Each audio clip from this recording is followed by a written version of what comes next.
Ginsiguro ni Acting Mayor Emmanuel Eman Chusongco nga nagpapadayon ang pagpatuman han mga programa ngan proyekto han syudad han Borongan, tikang han iya pagpuruko hapamunuan han lokal nga gobyerno. Hagin buhat nga press conference Enero 8 iginsumat ni Chusongco ngan operasyon han gobyerno syudad inpadayon ngan estable bisan pa han ginagian nga transition period.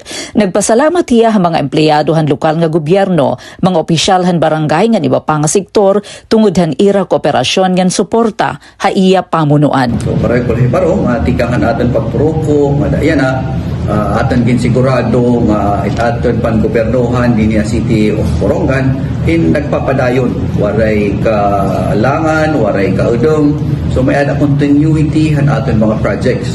So projects, programs, and labi na natin mga basic services. So sa natin numero 1 ang insigurado nga diri madi-disrupt ang services ng aton gobyerno nga na hopefully kinita tayo kininabat ta nagpapadayon waray disruption.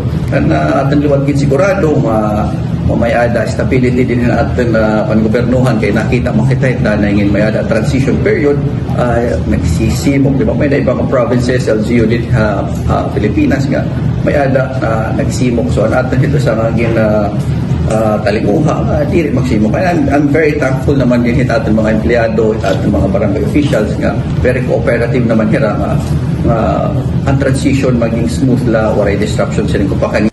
Lakipan gintagan doon han Acting Mayor ang tuhay ngan matado nga paggamit han pondo han syudad subay han mga ginlalatag han balaod. Iyaliwat iginsaysay ngan han iya pamuno como Acting Mayor gin prioridad ang pagbayad han mga obligasyon han syudad ngan inin ginihinay-hinay na nga igin papatuman.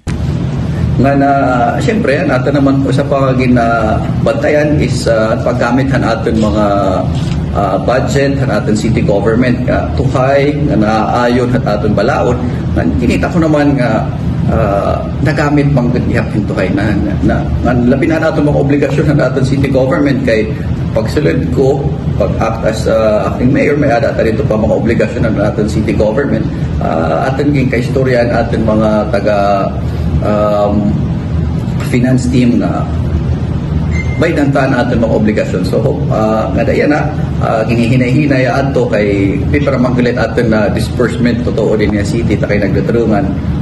Kasumpay hini iginhayagliwat ni Chusongco nga nagpapadayon ang distribusyon han monthly pension han mga senior citizen han syudad. Ang iba han mga benepisyaryo ay nakakarawat na, samtang ang iba naman in ongoing pa ang proseso. Ginsaring niya nga ginlalauman nga antes matapos ang bulan, makakakarawat na inihan nga tanan nga senior citizen beneficiaries. Pero ongoing niya na hopefully by siguro in a few weeks makapag-payout na kita nga tanan nga mga lolo nga lola kay makarawod kay dapat pamaskuhang punta at ibang iglilipay kay baro pero aset nga para maganan natin dispersing officer kay pero oila wala pa kaakus so takay nagbakasyon nahin maiha natin di ba so aset nga wala na pakapagkuhan nag-resume kahawirahan niya ng asimana pero ongoing it hopefully by this month makapag-payout na kita katanan natin mga pero hindi naman kuno gida mo Iginpahayag liwat han Acting Mayor nga diri iyan ang panahon han pagkakabinahin kundi panahon han pagkaurusa, pagburublig ngan pagtrabaho nga magkaupod. Gindugang niya ngan gobyerno syudad han Borongan in abri nga tanan ngan padayon nga magahatagin serbisyo para kaupayan han katawhan.